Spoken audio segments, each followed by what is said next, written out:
And also one player that you yourself have very vocal about on this podcast. One player that was left out is Lautaro Martinez again. Missed out on the Ballon d'Or, on the FIFA the best, and now the FIFPRO team of the year. I don't understand. At this point, do you still think it's just based on the voting, or do you not think that it doesn't deserve to be there? Because there's no way you miss on 3 awards back to back. I think award is about clout and popularity contest. It depends on how your name is shouted out there. People push you. But Frimpong was in this FIFPRO is there. Jeremy Frimpong from Leverkusen.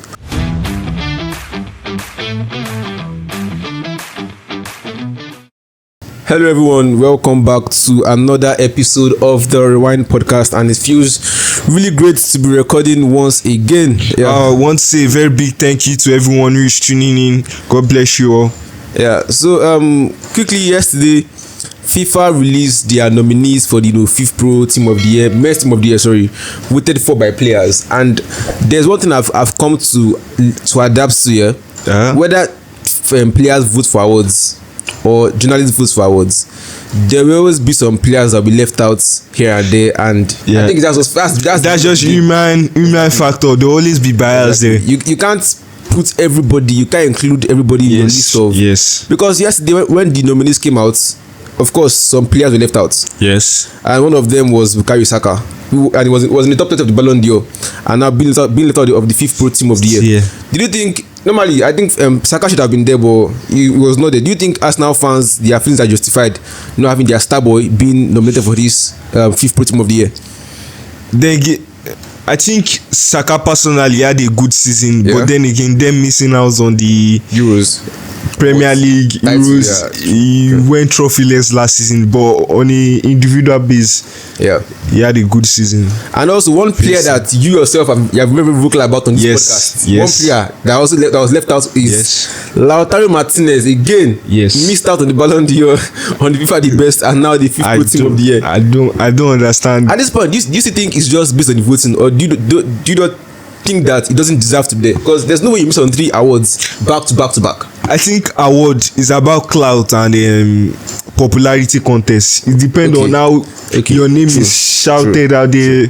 People push you. But Frimpong was in this FIFPRO is there. Jeremy Frimpong from Leverkusen. Frimpong had the clout. Even Man City, they are even pushing him throughout that run. Almost all Bayern players, with all of them, they had that clout there.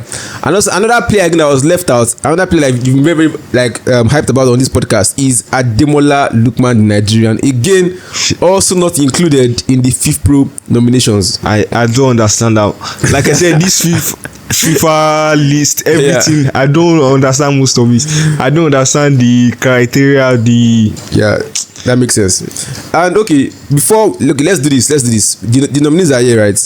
Let's make our own FIFPRO XI, because obviously when the teams are out now, there'll be an argument that is it's true. Let's just make our own FIFPRO XI out of the nominees. You understand? So in goal there was Ederson, Martinez, and Manuel Neuer. Which of those 3 goalkeepers stood out for you to be the best in the world? You know, Martinez won the Yashin Trophy, best player in the world. Out of those 3, it has to be Martinez. Martinez, because he won the Copa America, right? Won Copa America, qualified for Champions League with Aston Villa. Fair enough. I'll take that. But why was Neuer nominated for this? He didn't win the Euros. Don't know. He didn't win the Bundesliga. This is what what's Manuel I don't even. I think there are better keepers more deserving of this than Manuel Neuer. Maybe they're just honoring some players that are about to retire. You are about to see it. So you've gone for Martinez in goal for you. Me personally, I'll go for Ederson. I don't think Martinez did enough for me to, he won the Copa America, fine and good. He saved for penalties here and there, but that was an 8-game tournament, more like unlike Ederson that wins the entire Premier League season. I won the title. I think that counts. I'll go for Ederson, Moraes over Martinez. Then defensively, there was about 8 defenders nominated. Carvajal, obviously Champions League, Euros, La Liga. Ruben Diaz of City again, obviously Premier League title. Van Dijk, Frimpong, Rudiger, Saliba, Walker. So I can play a back 4 or a back 3, because this is mostly centre backs and right backs. No left back. Back 4. Back 4. No left back at all. None in this. So how did they plan to do the? I don't know. That's why they might play like 3-4-3. That kind of no FIFA now. Formations anyhow. So where are you going for? I'll go with Carvajal. Okay, fair enough. Right back, right? Yes. Now I'll go Diaz, for VD, Frimpong, Rudiger. I'll go for Diaz. Ruben Diaz. Yeah, I mean, you can probably Rudiger. Over. Okay. And who is your last pick in defense? You have VVD, you have Walker, you have Frimpong, and I think that and Saliba as well. Probably Saliba. Okay, you've got for a back four of Carvajal, Diaz, Rudiger, and Saliba. Yeah. Okay, but can I understand why you've gone for Diaz? Is it the same reason I chose Ederson in goal? Because you want Premier League title. But I feel like Saliba had a very, very outstanding personal season himself. Yes, I chose Saliba. Okay, you don't have Van Dijk. Okay, Van Dijk. Why did you leave him out? There was nothing outstanding about Van Dijk last season. And you went for Diaz over Van Dijk. Yeah. Okay, my back four, I think Carvajal is the mainstay in the team. Obviously, achieved a lot. VVD partnered by Saliba, then Rudiger. I think that gives me defensive solidity, like max. This guy Saliba, VVD, Rudiger. I think those are the best 3 centre backs in the world, or top 5 at least. They are in there, so I'll go for that back four. Then midfield, they were quite much. Jude Bellingham, Kevin De Bruyne, Phil Foden, Toni Kroos, Luka Modric, Musiala, Rodri, Ballon d'Or winner, and also Valverde. So who are you going for in midfield? Is it a 4-man midfield or a 3-man midfield for you? I'll obviously go for Rodri. I'll go for Jude Bellingham. Who else? Who else is there again? KDB, Foden, Kroos, Modric, Musiala, Valverde. Probably go for Foden also. Foden. Okay, can you Foden has had a very, very underwhelming season. 0 goals, 1 assist. Can you explain what happened to Foden from the Euros? Is it a psychological, like mental stuff for him, or it's just gone? The system is just bad for him currently at City. I think psychologically he has been bad. I think even when the season started, he was on the bench for most. He was injured from like a bit of games. Was injured. But he was on the bench. For him, he was at the Euros, so Pep rested him again for that. To me, it was not rest because he was coming. He played Champions League, then Premier League, bench. Now he's starting Premier League. We've not seen any spark from him. So I think he has just been off. The whole City team have been off. They just need like a breath of fresh air to like just ginger the squad and just like. I get you. They just need that spark. I get you. For me, I'll go for Rodri, Valverde, and Bellingham. I've said it many times that Valverde for me is the most complete midfielder in the world right now in terms of attacking, defending. This guy plays almost everywhere on the pitch. So Valverde for me, Bellingham as well. He had a fantastic year. Champions League, La Liga, Euros final, and so much more. Then Rodri as well, Euros, Ballon d'Or, and so many more that Rodri won. Then attacking wise, big names. The best forwards on the planet were nominated for this one, obviously.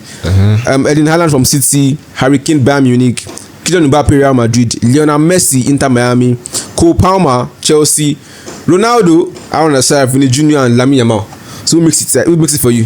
Vinny Jr. and Erling Haaland and probably Cole Palmer. Probably about 5 years ago, if you saw these names, there will be some two starters that for you, Messi and Ronaldo. Obviously. But imagine now, no Messi and Ronaldo in your starting your ex side. Do you know the funniest thing? When I see Messi and Ronaldo in that list, Facts. That's fair for FIFA. They like that cloud. For them to make this, to make it up to this stage.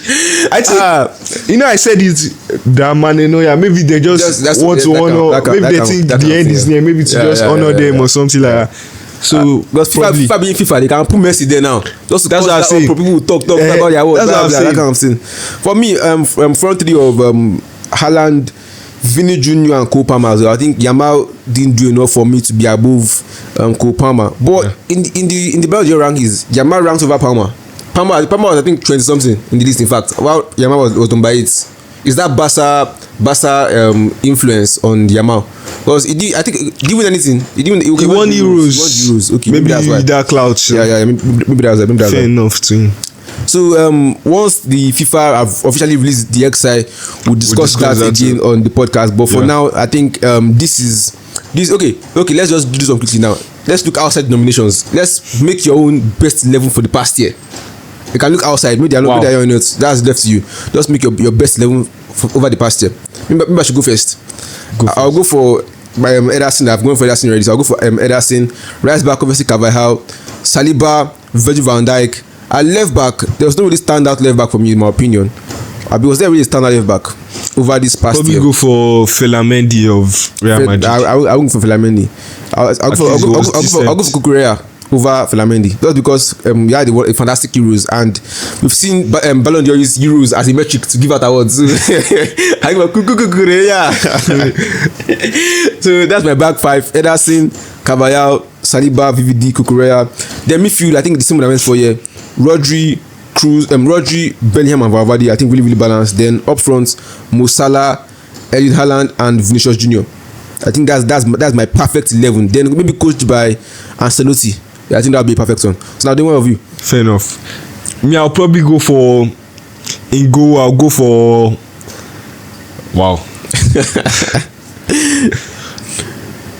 probably go for Emi Martinez. Okay. In goal. In defense, I'll go for Rudiger and Diaz. Left back, I'll go for Felamendi. Right back, I'll go for Carvajal. Midfield, Rodri, Jude Bellingham, and and probably Valverde. Okay, that's something for as well. Then top front three, I'll go for left. I'll go for Vinicius Junior. Yep. Go for Erling Haaland, and I'll go for at the right. I'll go for Kopama. Okay, what of your coach? My coach will be Ancelotti. Okay, that is all on the FIFPRO XI and stuff like that. I think that is all on this episode. We've had fun as usual. We've discussed a lot of things: the FIFPRO, the predictions, the Samosi and LGBTQ armband, whatever. Yeah. So, do any words for the viewers and listeners all over the world? As usual, I want to say a very big thank you to everyone who've made it this far to the end of the podcast of today. Yeah. Make sure you follow us on all our social media platforms. We are at the Rewind Podcast. In fact, the link is under this. I think on Spotify, you're going to have the link somewhere in the description. So guys, follow us on every platform. YouTube as well. We drop contents there sometimes on YouTube. Yeah. So cheers guys. Thank you.